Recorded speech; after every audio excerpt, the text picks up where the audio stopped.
താഴ്വരയിൽ ഞാനേറ്റം വലഞ്ഞിടുമ്പോ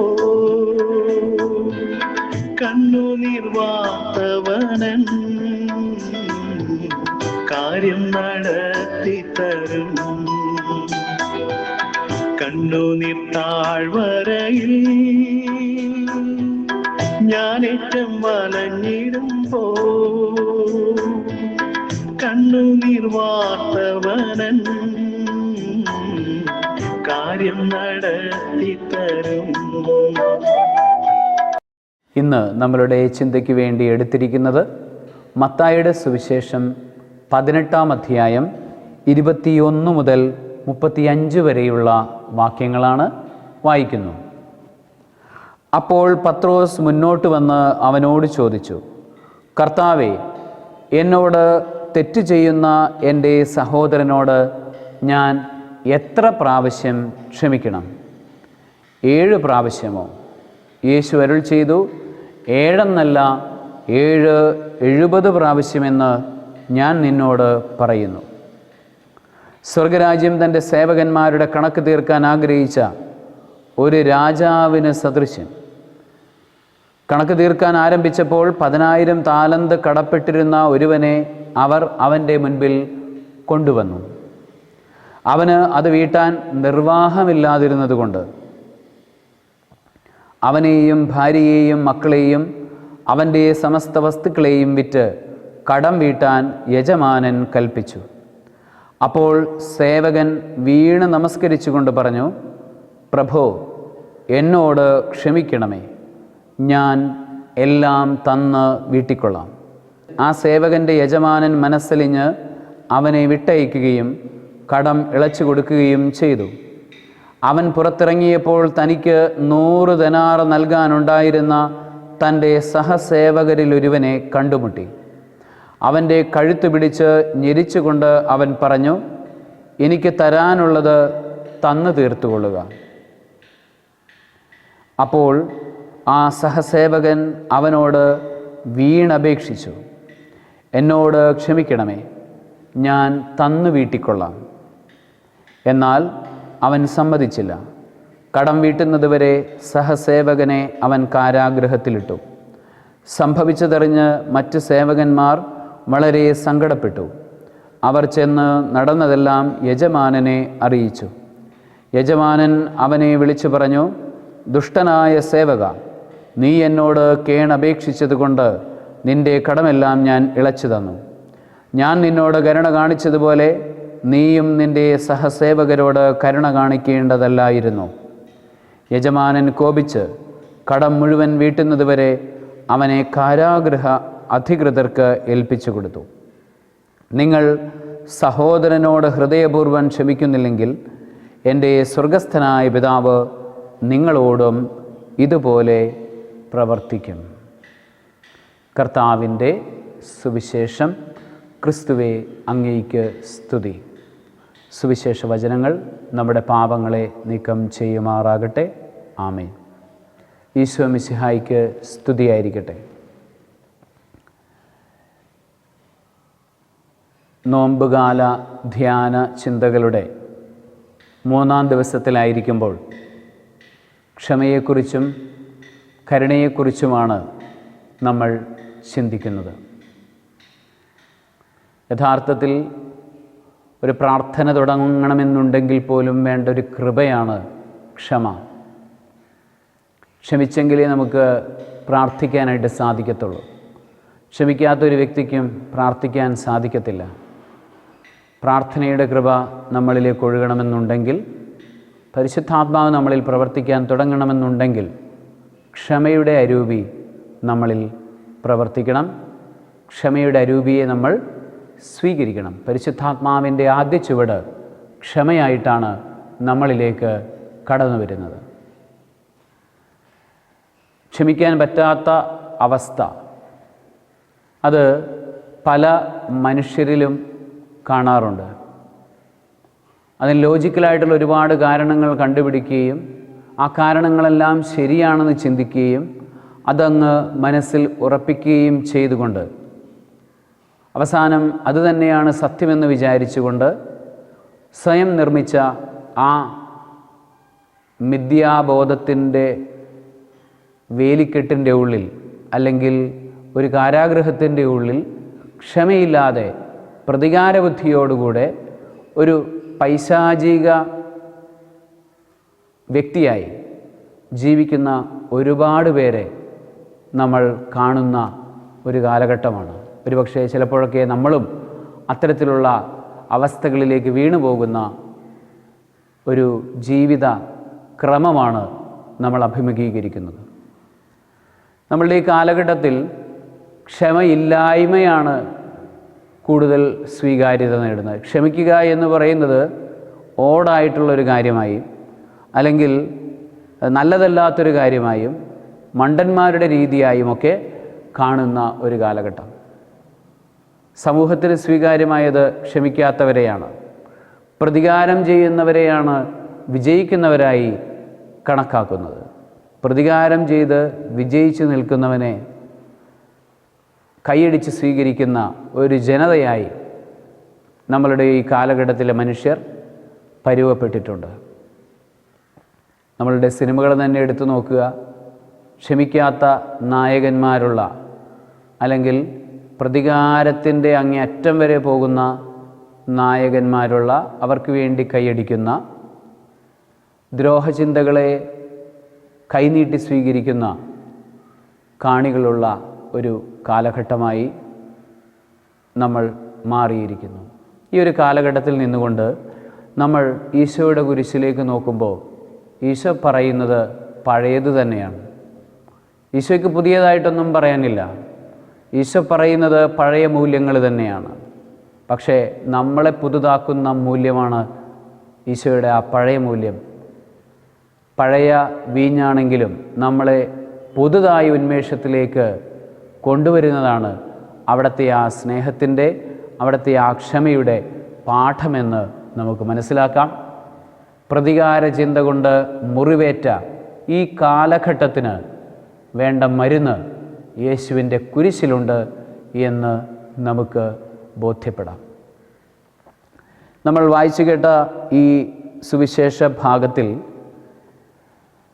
ആദ്യത്തെ ഭൃത്യൻ, അവൻ യജമാനനിൽ നിന്ന് വലിയ ഭീമമായ ഒരു തുക കടപ്പെട്ടിരുന്നു.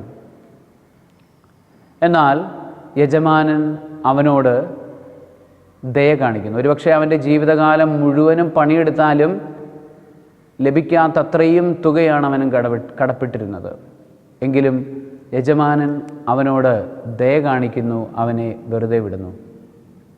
എന്നാൽ അവൻ പുറത്തേക്കിറങ്ങി തൻ്റെ വീട്ടിലേക്ക് പോകുമ്പോൾ വഴിയിൽ വെച്ച് കണ്ട തൻ്റെ സ്നേഹിതനെ, സഹഭൃത്യനെ, അവനോട് വളരെ തുട്ടുകാശിൻ്റെ പേരിൽ തല്ലുകൂടുകയും തുട്ടുകാശിൻ്റെ പേരിൽ അവനെ കടന്നു പിടിക്കുകയും അവനെ മർദ്ദിക്കുകയും കാരാഗൃഹത്തിലേക്ക് അയക്കുകയും ചെയ്യുന്ന ഈ ഭൃത്യൻ്റെ നിർദ്ദയമായ പ്രവൃത്തി, കാരുണ്യമില്ലാത്ത പ്രവൃത്തി, കരുണയില്ലാത്ത, ക്ഷമയില്ലാത്ത പ്രവൃത്തിയെ നമ്മൾ ഈ വചനത്തിൽ കാണുന്നുണ്ട്. യഥാർത്ഥത്തിൽ നമ്മൾ ഓരോരുത്തരുമാണ് ഈ ഭൃത്യൻ എന്ന് നമ്മൾ മനസ്സിലാക്കുകയും ചെയ്യുന്നുണ്ട്. കാരണം ദൈവത്തിൽ നിന്ന് അനർഘമായ കാരുണ്യം സ്വീകരിക്കുകയും സഹോദരങ്ങളോട് ലവലേശം കാരുണ്യം കാണിക്കാതിരിക്കുകയും ചെയ്യുന്ന ജീവിതശൈലി പലപ്പോഴും നമ്മുടെ സ്വന്തമായി പോകുന്നുണ്ട്. ദൈവത്തിൽ നിന്ന് അനർഘമായ കാരുണ്യം, ഒരു ജീവിതം മുഴുവനും കൊണ്ട് വീട്ടാൻ പറ്റാത്തത്രയും കാരുണ്യം, എന്തു കൊടുത്താലും മതിയാവാത്തത്ര, എന്തു പറഞ്ഞാൽ എത്രമാത്രം നന്ദി പറഞ്ഞാലും മതിയാവാത്തത്ര കാരുണ്യവും ക്ഷമയും നമ്മൾ ദൈവത്തിൽ നിന്ന് നിരന്തരം സ്വീകരിക്കുന്നുണ്ട്. 7 എന്നല്ല 70 പ്രാവശ്യം ദൈവം നമ്മളോട് ക്ഷമിക്കുന്നു. ആ ദൈവത്തിൻ്റെ സ്വഭാവം നമ്മൾ സ്വീകരിക്കണമെന്നാണ് വിശുദ്ധ പത്രോസിനോട് ഈശോ പറയുന്നത്. 7 എന്നല്ല 70 പ്രാവശ്യം നീ ക്ഷമിക്കണം. ജീവിതത്തിൻ്റെ ഓരോ മിനിറ്റിലും നീ ക്ഷമിക്കണം. ജീവിതത്തിൻ്റെ ഓരോ സെക്കൻഡിലും നീ ക്ഷമിക്കണം. അത്രമേലധികം നിൻ്റെ പിതാവ്, സൃഷ്ടാവായ ദൈവം നിന്നോട് ക്ഷമിക്കുന്നുണ്ട് എന്നുള്ളൊരു ഓർമ്മപ്പെടുത്തലാണ് പത്രോസിനോടുള്ള 7 എന്നല്ല 70 എന്നുള്ള 770 എന്ന ആ ഒരു വാക്യത്തിലൂടെ ഈശോ സൂചിപ്പിക്കുന്നത്. നമ്മൾ ദൈവത്തോട് അത്രമേൽ കടപ്പെട്ടിരിക്കുന്നു. ദൈവത്തിൻ്റെ കാരുണ്യം അത്രമേൽ നമ്മളുടെ മേൽ ഉണ്ട്. ഇപ്പോൾ നമ്മൾ മനസ്സിലാക്കേണ്ടത് ദൈവത്തിൻ്റെ കാരുണ്യത്തെ നമ്മൾ ധ്യാനിക്കണം. ദൈവത്തിൻ്റെ കാരുണ്യത്തെക്കുറിച്ചുള്ള ഓർമ്മ നമുക്കുണ്ടെങ്കിൽ മറ്റുള്ളവരോട് കാരുണ്യം കാണിക്കാൻ എളുപ്പമായിരുന്നു. തീർച്ചയായും ഈ ഭൃത്യൻ അവൻ്റെ ഭവനത്തിലേക്ക് പോകുമ്പോൾ സഹഭൃത്യനെ കാണുമ്പോൾ അവൻ്റെ കടം ഓർത്തെടുത്തു എന്നുള്ളതിൽ തെറ്റൊന്നുമില്ല. അവനോട് കടം വീട്ടണമെന്ന് ചോദിച്ചതിലും തെറ്റില്ല. അവന് കടം ചോദിച്ചതിലും തെറ്റില്ല. അവനെ കാരാഗൃഹത്തിൽ അയച്ചതിലും തെറ്റില്ല. പക്ഷേ തെറ്റുപറ്റിയത് ഇവിടെയാണ്. അവൻ ആദ്യം ഈ ക്ഷമ സ്വീകരിച്ചു. ദൈവസന്നിധിയിൽ നിന്ന് അല്ലെങ്കിൽ യജമാനൻ്റെ സന്നിധിയിൽ നിന്ന് ഇത്രമേൽ ക്ഷമ സ്വീകരിച്ചവനാണ്, ഇത്രമേൽ കടപ്പെട്ടവനാണ് എന്നുള്ള സത്യം അവൻ മറന്നുപോയി എന്നുള്ളിടത്താണ് അവൻ്റെ തെറ്റ് ഇരിക്കുന്നത്. ഓർമ്മയില്ലായ്മയാണ് യഥാർത്ഥത്തിൽ ക്ഷമയില്ലായ്മയ്ക്ക് കാരണമാകുന്നത്. ദൈവം എന്നോട് ക്ഷമിക്കുന്നുണ്ട് എന്നുള്ള ഓർമ്മ നഷ്ടപ്പെട്ടു പോകുന്നതാണ് മറ്റുള്ളവരോട് ക്ഷമിക്കാൻ പറ്റാതെ ഇരിക്കുന്നതിൻ്റെ ഒന്നാമത്തെ കാരണം. അതായത് അഹങ്കാര ചിന്തയാണ് ക്ഷമയില്ലായ്മയുടെ അടയാളം. ക്ഷമിക്കാത്ത വ്യക്തിയിൽ ഒരു പാപം ഉറപ്പായിട്ടുമുണ്ട്, അഹങ്കാരമുണ്ട്.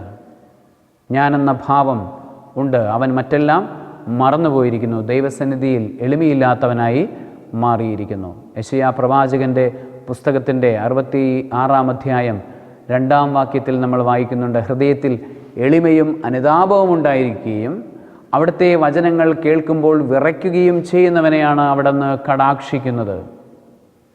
ആ ദൈവസന്നിധിയിൽ എളിമയില്ലാത്ത അനുതാപമില്ലാത്തൊരനുഭവത്തിലേക്ക് അവൻ മാറിപ്പോയതുകൊണ്ടാണ് സഹോദരനോട് കാരുണ്യമില്ലാതെ പ്രവർത്തിക്കുന്നത്. ഇന്ന് ഈ വചനം കേൾക്കുമ്പോൾ, ഈ ധ്യാനചിന്തയിലൂടെ കടന്നു പോകുമ്പോൾ ഒരു നിമിഷം ഒന്ന് കണ്ണടച്ചിരുന്ന് നമ്മളുടെ ജീവിതത്തെ ഒന്ന് വിശകലനം ചെയ്യാം. എനിക്ക് മറ്റുള്ളവരോട് ക്ഷമിക്കാൻ സാധിക്കുന്നുണ്ടോ എന്നൊന്ന് ചിന്തിച്ച് നോക്കുക. ക്ഷമിക്കാൻ സാധിക്കുന്നില്ല എങ്കിൽ ആദ്യം നമ്മൾ മനസ്സിലാക്കേണ്ട കാര്യം ഇതാണ്: ദൈവസന്നിധിയിൽ ഒരു അഹങ്കാരിയായിട്ടാണ് ഞാനിന്ന് ജീവിച്ചു. അതുകൊണ്ട് മാത്രമാണ് എനിക്ക് മറ്റുള്ളവരോട് ക്ഷമിക്കാൻ പറ്റാത്തത്. ഏതോ ഒരു അഹങ്കാരത്തിൻ്റെ നൂല് ഇനിയും പൊട്ടാതെ എൻ്റെ ജീവിതത്തെ പൈശാചികമായി നിയന്ത്രിക്കുന്നുണ്ട്. നരകത്തിൽ നിന്നുള്ള ഒരു പട്ടത്തിൻ്റെ നൂലെന്നതുപോലെ ഒരു നൂല് എന്നെ നിയന്ത്രിക്കുന്ന പൈശാചികതയുടെ ഒരു നൂല് ഇപ്പോഴും പിശാചിൻ്റെ കയ്യിലുണ്ട് എന്നാണ് നമ്മൾ മനസ്സിലാക്കേണ്ടത്. അഹങ്കാരം എടുത്തു മാറ്റിയവനെ ക്ഷമിക്കാൻ സാധിക്കത്തുള്ളൂ. അതുകൊണ്ട് തന്നെയാണ് പ്രാർത്ഥനയുടെ തുടക്കത്തിൽ എന്ത് വേണമെന്ന് പറയുന്നത്? ക്ഷമ വേണമെന്ന് പറയുന്നത്. മറ്റുള്ളവരോട് ക്ഷമിക്കാനായിട്ട് നമ്മൾ അതിനുവേണ്ടി ഇരിക്കുമ്പോൾ തന്നെ നമ്മുടെ അഹങ്കാരം എല്ലാം ചോർന്നു പോകും. കാരണം അശക്തമായ അവസ്ഥയിലേക്ക് നമ്മൾ വരും, അബലമായ അവസ്ഥയിലേക്ക് നമ്മൾ വരും. മറ്റുള്ളവരോട് ക്ഷമിക്കാനുള്ളൊരു ഭാവത്തിലേക്ക് നമ്മൾ കടന്നു വരുമ്പോൾ തന്നെ അവരുടെ അവസ്ഥകൾ നമുക്ക് തിരിച്ചറിയാനായിട്ട് സാധിക്കും. മനുഷ്യാവസ്ഥയെക്കുറിച്ച്, മനുഷ്യൻ്റെ അബലതയെക്കുറിച്ച്, ചപലതയെക്കുറിച്ചൊക്കെ നമുക്ക് തിരിച്ചറിയാനായിട്ട് സാധിക്കുന്നുള്ളതാണ്. ഒന്ന് ഓർത്ത് നോക്കുക. നിങ്ങളൊന്ന് സ്വയം ഒന്ന് ഇരുന്ന് മറ്റുള്ളവരോട് ക്ഷമിക്കാൻ വേണ്ടി ഒന്ന് ആഗ്രഹിച്ചുകൊണ്ടൊന്ന് ഇരുന്ന് നോക്കി. അതുമാത്രം എളിമയുടെ ചിന്തകൾ കൊണ്ട് നിങ്ങൾ നിറയുമെന്നറിയാമോ? ഒന്നാമത്തെ എൻ്റെ മനസ്സിലേക്ക് പലപ്പോഴും വരാറുള്ളൊരു ചിന്ത ഇതാണ്: ഈശോ എന്നോട് ക്ഷമിച്ചില്ലേ, ഞാൻ എൻ്റെ സഹോദരങ്ങളോട് ക്ഷമിക്കേണ്ടിയിരിക്കുന്നു എന്നുള്ളൊരു ചിന്ത വരാറുണ്ട്. അതുതന്നെയല്ല, ഈശോ മറ്റുള്ളവരോട് ക്ഷമിക്കാനൊരു കാരണമുണ്ട്. ഈശോ ക്ഷമിക്കുന്നത്, ഈശോ പറയുന്ന ഇതാണ്: പിതാവ് ഇവർ ചെയ്യുന്നതെന്തെന്ന് ഇവർ അറിയുന്നില്ല, ഇവരോട് ക്ഷമിക്കണമേ എന്ന് ഈശോ പറഞ്ഞു. ആ ദൈവത്തിൻ്റെ ആ ക്ഷമ യുടെ രൂപമാണ് നമ്മൾ കാണുന്നത്. അതായത് തന്നെ ദ്രോഹിച്ചവൻ്റെ പ്രശ്നമെന്തെന്ന് മനസ്സിലാക്കുന്ന ആ ഒരു അനുഭവത്തിലേക്ക്, അവൻ്റെ ഹൃദയത്തിലേക്ക്, അല്ലെങ്കിൽ അവൻ്റെ ആ മനുഷ്യാവസ്ഥയുടെ പ്രശ്നങ്ങളിലേക്ക് ഇറങ്ങിച്ചെല്ലാൻ ഈശോയ്ക്ക് സാധിച്ചു. അതായത് തന്നെ കുത്തിനോവിച്ചവൻ തന്നെ കുത്തിനോവിക്കുന്നത് എന്തുകൊണ്ടാണ് എന്ന് ഈശോയ്ക്ക് മനസ്സിലാക്കാൻ സാധിച്ചു.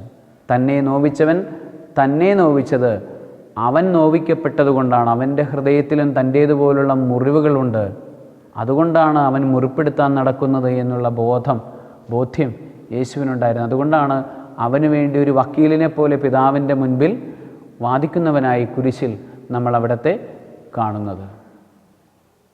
എന്നെ ദ്രോഹിക്കുന്നവൻ എന്നെ ദ്രോഹിച്ചത് അവന് ദ്രോഹമേറ്റിട്ടാണ്. എന്നെ മുറിവേൽപ്പിച്ചവൻ എന്നെ മുറിവേൽപ്പിച്ചത് അവന് മുറിവേറ്റത് കൊണ്ടാണ് എന്നുള്ള ആ വലിയ ബോധ്യം ഉണ്ടെങ്കിൽ നമുക്ക് പിന്നീട് മറ്റുള്ളവരെ മുറിവേൽപ്പിക്കാൻ സാധിക്കത്തില്ല, മറ്റുള്ളവരോട് ക്ഷമിക്കാനേ സാധിക്കത്തുള്ളൂ. അപ്പോൾ നമ്മൾ പ്രാർത്ഥിക്കാനിരിക്കുമ്പോൾ തന്നെ ഈ എളിമയുടെ ചിന്തകൾ കൊണ്ട് നിറഞ്ഞു കഴിഞ്ഞാൽ, നമ്മളെ ദ്രോഹിച്ചവരെക്കുറിച്ചോട് ക്ഷമിക്കാനായിട്ടുള്ള ഒരു മനസ്സിലേക്ക് നമ്മൾ വന്നു കഴിഞ്ഞാൽ, അപ്പോൾ തന്നെ വലിയ അഭിഷേകമായി അവിടുത്തെ കൃപാവരങ്ങൾ നമ്മളിൽ നിറയുന്നത് കാണാനായിട്ട് സാധിക്കും. ഇനി മറുഭാഗമുണ്ട്. നമ്മൾ ദ്രോഹിച്ച എത്രയോ ഏറെ വ്യക്തികളുണ്ട്. യഥാർത്ഥത്തിൽ നമ്മളെ ദ്രോഹിച്ചവരുടെ എണ്ണം നമുക്ക് കൃത്യമായി കയ്യിലുണ്ടാകും. നമ്മളെ ദ്രോഹിച്ചവരെക്കുറിച്ചൊക്കെ നമുക്ക് ഡീറ്റെയിലായിട്ട് നമ്മൾ എടുത്തു വെച്ചിട്ടുണ്ടാകും, നമ്മളുടെ ഓർമ്മയിലുണ്ടാകും. പക്ഷേ എത്രയോ ആളുകളെയായിരിക്കും നമ്മൾ ദ്രോഹിച്ചിട്ടുണ്ടാവുക. അവരുടെ പേര് പോലും അറിയാൻ പറ്റത്തില്ല. നമ്മളുടെ സാന്നിധ്യം കൊണ്ട്, നമ്മളുടെ നോട്ടം കൊണ്ട്, നമ്മൾ കാണുക പോലും ചെയ്യാത്ത ആളുകളെപ്പോലും നമ്മൾ ദ്രോഹിച്ചിട്ടുണ്ടാവും. നമ്മളുടെ അസ്തിത്വം കൊണ്ട് നമ്മൾ ദ്രോഹിച്ചവർ അങ്ങനെ ഒരുപാട് പേരുണ്ടാകാം. അപ്പോൾ അവരെയൊന്നും നമുക്ക് ഓർക്കാൻ പോലും പറ്റാത്ത അത്രയ്ക്ക് അശക്തമായൊരവസ്ഥയാണ് എൻ്റേത് എന്ന് തിരിച്ചറിഞ്ഞു കഴിയുമ്പോൾ എളിമ താനേ നമ്മളിൽ നിറയും. അതുകൊണ്ടാണ് പ്രാർത്ഥിക്കാനായിട്ട് നീ ഇരിക്കുമ്പോൾ നീ ആദ്യം ക്ഷമിക്കാൻ തുടങ്ങുക. ക്ഷമയാണ് ആദ്യത്തെ പ്രാർത്ഥനയെന്ന് ഈശോ പഠിപ്പിക്കുന്നത്. നീ ബലിയർപ്പിക്കാനായിട്ട് പോകുമ്പോൾ ബലിവസ്തു താഴെ വെച്ച് പോയി സഹോദരനുമായി രമ്യതപ്പെടുക എന്ന് ഈശോ പറയുന്നത് അതുകൊണ്ടാണ്. എളിമയെന്ന ആ തലത്തിലേക്ക് വരാനായിട്ട് ഏറ്റവും എളുപ്പമായ മാർഗം ക്ഷമയുടെ മാർഗമാണ്. അപ്പോൾ ക്ഷമയുടെ മാർഗത്തിലൂടെ മുന്നോട്ട് പോകാൻ നമുക്ക് ശ്രമിക്കാം. ഈശോ കുരിശിൽ പഠിപ്പിച്ചത് ഈ ക്ഷമയുടെ മാർഗമാണ്. ഈശോ പറഞ്ഞ ഇതാണ്: എന്നെ ദ്രോഹിച്ചത് അവന് ദ്രോഹമേറ്റിട്ടാണ്, എന്നെ മുറിവേൽപ്പിച്ചത് അവന് മുറിവേറ്റത് കൊണ്ടാണ്. ഈ ഒരു ചിന്ത നമ്മളുടെ മനസ്സിലേക്ക് വരണം. എൻ്റെ ഭാര്യ എന്നെ ദ്രോഹിക്കുന്നുണ്ട്, അവളെ ഒന്ന് മനസ്സിലാക്കാൻ ശ്രമിക്കുക. അവളുടെ ജീവിതത്തിൽ മുറിവേറ്റ അവളുടെ അനുഭവങ്ങളെക്കുറിച്ചൊന്ന് ആലോചിച്ച് നോക്കുക, അതിനെക്കുറിച്ചൊന്ന് ധ്യാനിച്ച് നോക്കുക. കുഞ്ഞുനാൾ മുതൽ എത്രയോ മുറിവുകളാണ് എൻ്റെ പ്രിയ സഖി അവളുടെ ജീവിതത്തിൽ അനുഭവിച്ചിട്ടുള്ളത് എന്നൊന്ന് ഓർത്തു നോക്കുക. അപ്പോൾ തന്നെ നമുക്ക് അവരോട് കാരുണ്യം കാണിക്കാൻ തോന്നും, ക്ഷമിക്കാൻ തോന്നും, സ്നേഹിക്കാൻ തോന്നും, അവളെ ചേർത്ത് പിടിക്കാൻ തോന്നും. അവളുമായിട്ടുള്ള ആ ജീവിതം എത്രയോ സുന്ദരമാണെന്ന് തോന്നും. ഈ നശിച്ച ജീവിതം എന്ന് നമുക്ക് മേലിൽ പറയാതിരിക്കാൻ സാധിക്കും. അതുപോലെ തന്നെ മദ്യപാനിയായ ഭർത്താവ്, അദ്ദേഹത്തെക്കുറിച്ച് കുറ്റം പറഞ്ഞ് പരാതി പറഞ്ഞ് നടക്കാതെ എന്തുകൊണ്ട് ആ മനുഷ്യൻ ഇങ്ങനെ ആയിപ്പോയി എന്നൊന്ന് ചിന്തിച്ച് നോക്കുക. ആ മനുഷ്യൻ എന്തുകൊണ്ട് ഇങ്ങനെ ആയിപ്പോയി എന്നൊന്ന് ചിന്തിക്കാൻ തുടങ്ങുമ്പോൾ അവനോട് കാരുണ്യം കാണിക്കാനുള്ള വലിയ ബോധം നമുക്ക് കിട്ടും. അവനെ സ്നേഹിക്കാനും ചേർത്ത് പിടിക്കാനും അവൻ്റെ മദ്യപാനത്തിൽ നിന്ന് അവനെ മാറ്റിയെടുക്കാനൊക്കെയുള്ള വലിയൊരു മാനുഷികമായ നമ്മളുടെ ഹൃദയത്തിൽ നിന്നൊഴുകുന്ന ശുദ്ധതയുടെ അരുവി, പരിശുദ്ധാത്മാ അരുവി, അല്ലെങ്കിൽ പരിശുദ്ധാത്മാ അതൊരു മരുന്ന് പോലെയാണ്. മറ്റുള്ളവരുടെ മുറിവുകൾ ഉണക്കുന്ന മരുന്നായി ആ ക്ഷമയുടെ അരുവി ഒഴുകാനായിട്ട് തുടങ്ങും. അത് വലിയ ഹീലിംഗായി നമ്മളുടെ കുടുംബത്തിൽ വ്യാപരിക്കും, നമ്മളുടെ വൈവാഹിക ജീവിതത്തിൽ, ദാമ്പത്യ ജീവിതത്തിൽ വ്യാപരിക്കും. ഡിവോഴ്സസ് ഒന്നും നമ്മളുടെ നാട്ടിലേ ഉണ്ടാകത്തില്ല ഈ ക്ഷമയുടെ അരൂപി നമുക്ക് ലഭിച്ചു കഴിഞ്ഞാൽ. അതുപോലെ തന്നെ മക്കൾക്ക് മാതാപിതാക്കളോട് ഉള്ള ദേഷ്യം. ചില കുട്ടികൾ പറയാറുണ്ട്, എൻ്റെ ഹൃദയത്തിൽ മുറിവേൽപ്പിച്ചത് എൻ്റെ അമ്മയാണ്. മുറിവിൻ്റെ കണക്കെടുത്ത് വയ്ക്കാതെ നിൻ്റെ അമ്മ നിനക്ക് വേണ്ടി എന്തുമാത്രം മുറിവേറ്റിട്ടുണ്ടെന്നൊന്ന് ചിന്തിച്ച് നോക്കുക. അമ്മ വല്ലപ്പോഴും 1-2 തവണയോ അല്ലെങ്കിൽ ചിലപ്പോൾ അതിലേറെ തവണയോ നിന്നെ ദ്രോഹിച്ചിട്ടുണ്ട് എന്ന് അതിൻ്റെ കണക്ക് നോക്കിയിരുന്ന് നിന്നെ തന്നെ ആ ഒരു ഇരുട്ടിലേക്ക് കൊണ്ടുപോകാതെ വെളിച്ചത്തിലുള്ളവരെ പോലെ ചിന്തിച്ച്, യേശുവിൻ്റെ കുരിശിനോട് ചേരുന്നവനെ പോലെ ചിന്തിച്ച്, നിൻ്റെ അമ്മയ്ക്ക് എന്തുമാത്രം മുറിവേറ്റിട്ടുണ്ട്, കുഞ്ഞുനാൾ മുതൽ അവൾ അനുഭവിച്ചിട്ടുള്ള ആ മുറിവുകൾ, അവൾ നിനക്ക് വേണ്ടി തന്നെ ഏറ്റെടുത്തിട്ടുള്ള മുറിവുകൾ എത്രയോ ആണ് എന്നൊന്ന് ചിന്തിച്ച് നോക്കുക. അപ്പോൾ നിനക്ക് അവളോട് ക്ഷമിക്കാനായിട്ട് സാധിക്കും. വഴിപിഴച്ചു പോയ മക്കളെക്കുറിച്ച് നമ്മൾ പരാതി പറയുമ്പോൾ, അല്ലെങ്കിൽ അവരോട് ക്ഷമിക്കാൻ പറ്റാത്ത അവസ്ഥ വരുമ്പോൾ, അല്ലെങ്കിൽ നമ്മളെ ഒരമ്മയാണെന്ന് പോലും ചിന്തിക്കാതെ അതിനെതിരായിട്ട് പോലും പ്രവർത്തിച്ച മക്കളെ, അല്ലെങ്കിൽ അപ്പനാണെന്ന് പോലും അപ്പൻ്റെ ആ സ്ഥാനം പോലും കണക്കാക്കാതെ നമ്മളെ ദ്രോഹിച്ച മക്കളെ, അവരെക്കുറിച്ചുള്ള വേദനകൾ, അല്ലെങ്കിൽ അവരോട് ക്ഷമിക്കാൻ പറ്റാത്ത അവസ്ഥകൾ വരുമ്പോൾ ആ മകനെക്കുറിച്ചൊന്ന് അല്ലെങ്കിൽ ആ മകളെക്കുറിച്ചൊന്ന് ചിന്തിച്ച് നോക്കി, എന്തുകൊണ്ട് അവൾ ഇങ്ങനെയായി പോയി എന്നൊന്ന് ചിന്തിച്ച് തുടങ്ങാൻ സാധിച്ചു കഴിഞ്ഞാൽ തന്നെ നമുക്ക് അവരെ സ്നേഹിക്കാൻ സാധിക്കും, അവരോട് ക്ഷമിക്കാൻ സാധിക്കും എന്നുള്ളതാണ്. അതാണ് ഈശോ കുരിശിൽ ചെയ്തത്. പിതാവേ, ഇവർ ചെയ്യുന്നതെന്തെന്ന് ഇവർ അറിയുന്നില്ല.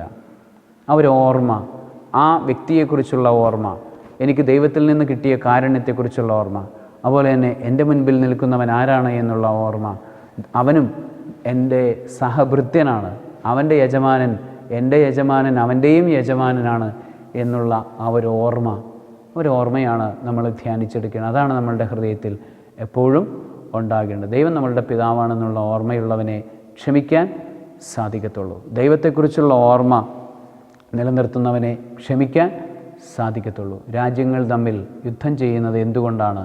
അവർക്കിടയിൽ ദൈവചിന്ത ഇല്ലാത്തതുകൊണ്ടാണ്. രാജ്യങ്ങൾ തമ്മിൽ യുദ്ധം ചെയ്യുന്നത് നമ്മൾ ഈ കാലഘട്ടത്തിൽ കാണുന്നുണ്ട്. എന്നാൽ അസ്വാഭാവികമായത് മനുഷ്യർ തമ്മിൽ യുദ്ധം ചെയ്യുന്നതാണ്. മനുഷ്യനും തമ്മിൽ യുദ്ധം ചെയ്യുന്നു. അത് പൈശാചികമാണ് യഥാർത്ഥത്തിൽ. അത് നമ്മളുടെ ഈ കാലഘട്ടത്തിൽ കൂടിക്കൂടി വരുന്നുണ്ട്. നമുക്കതിനെ മാറ്റിയെടുക്കണം. അതിനുള്ള പ്രവർത്തികൾ നമ്മിൽ തുടങ്ങണം. അതിനുള്ള ഊർജം നമുക്ക് കുരിശിൽ നിന്ന് സ്വീകരിക്കാം. കുരിശിലെ ഈശോ നമ്മളെ പഠിപ്പിച്ചത് നമുക്ക് ഓർത്തെടുക്കാം. ഈശോ പഠിപ്പിച്ചത് ഇതാണ്: പിതാവ്, ഇവർ ചെയ്യുന്നതെന്തെന്ന് ഇവർ അറിയുന്നില്ല എന്ന് പ്രാർത്ഥിച്ചത്, പൂർണ്ണമായി ക്ഷമിച്ചത്. ആ പരിപൂർണമായ ക്ഷമയുടെ പാഠം നമുക്ക് ഉൾക്കൊള്ളാം. സർവശക്തനായ ദൈവം നമ്മളെല്ലാവരെയും അനുഗ്രഹിക്കട്ടെ. നമുക്കൊന്നൊരുമിച്ച് പ്രാർത്ഥിക്കാം. കണ്ണുകളടയ്ക്കാം, കരങ്ങൾ നെഞ്ചോട് ചേർത്ത് വയ്ക്കാം. സർവശക്തനും കാരുണ്യവാനുമായ നല്ല ദൈവമേ, ഞങ്ങളുടെ എല്ലാവരുടെയും പിതാവ് അങ്ങാണെന്ന് ഞങ്ങൾ അറിയുന്നു. ഞങ്ങളുടെ എല്ലാവരുടെയും യജമാനൻ അങ്ങാണ് എന്ന് ഞങ്ങൾ അറിയുന്നു. ഓരോ നിമിഷത്തിലും 770 പ്രാവശ്യം ഞങ്ങൾ അങ്ങയുടെ കാരുണ്യവും ക്ഷമയും സ്വീകരിക്കുന്നവരാണല്ലോ. അങ്ങയുടെ വലിയ കാരുണ്യത്തിന് ഞങ്ങൾ നന്ദി പറയുന്നു. ഓ നല്ല ദൈവമേ, അങ്ങയുടെ സൃഷ്ടികളായ ഞങ്ങളുടെ സഹോദരങ്ങളെ അങ്ങ് അവർക്കും പിതാവാണല്ലോ. ഞങ്ങളുടെ ഈ സഹോദരങ്ങളെ ക്ഷമയോടെ, സ്നേഹത്തോടെ, അങ്ങയിൽ നിന്ന് സ്വീകരിച്ച കാരുണ്യത്തിൻ്റെ അനുഭവത്തോടെ എല്ലാവരെയും സ്വീകരിക്കാൻ, ക്ഷമയോടെ എല്ലാവരെയും സ്വീകരിക്കാൻ ഞങ്ങളെ അനുഗ്രഹിക്കണമേ. എല്ലാവരോടും നിരുപാധികം ക്ഷമിക്കുവാൻ, ഈശോ കുരിശിൽ ക്ഷമിച്ചതുപോലെ എല്ലാവരെയും മനസ്സിലാക്കുവാൻ, എന്നെ ദ്രോഹിക്കുന്നത് അവന് ദ്രോഹമേറ്റിട്ടാണ്, എന്നെ മുറിവേൽപ്പിക്കുന്നവൻ എന്നെ മുറിവേൽപ്പിക്കുന്നത് അവന് മുറിവേറ്റത് കൊണ്ടാണ് എന്നുള്ള ബോധ്യത്തിൽ ജീവിക്കുവാൻ ഞങ്ങളെ എല്ലാവരെയും അനുഗ്രഹിക്കണമേ. കർത്താവായ ക്രിസ്തു വഴി ഞങ്ങൾ സമർപ്പിക്കുന്ന പ്രാർത്ഥന കേട്ടരുളയണമേ. ആമേൻ. കർത്താവ് നിങ്ങളോടുകൂടെ. സർവശക്തനായ ദൈവം പിതാവും പുത്രനും പരിശുദ്ധാത്മാവും ക്ഷമയുടെ അഭിഷേകം കൊണ്ട് നിങ്ങളെല്ലാവരെയും അനുഗ്രഹിക്കുമാറാകട്ടെ. ആമേൻ. മനുഷ്യ നീ മണ്ണാകുന്നു.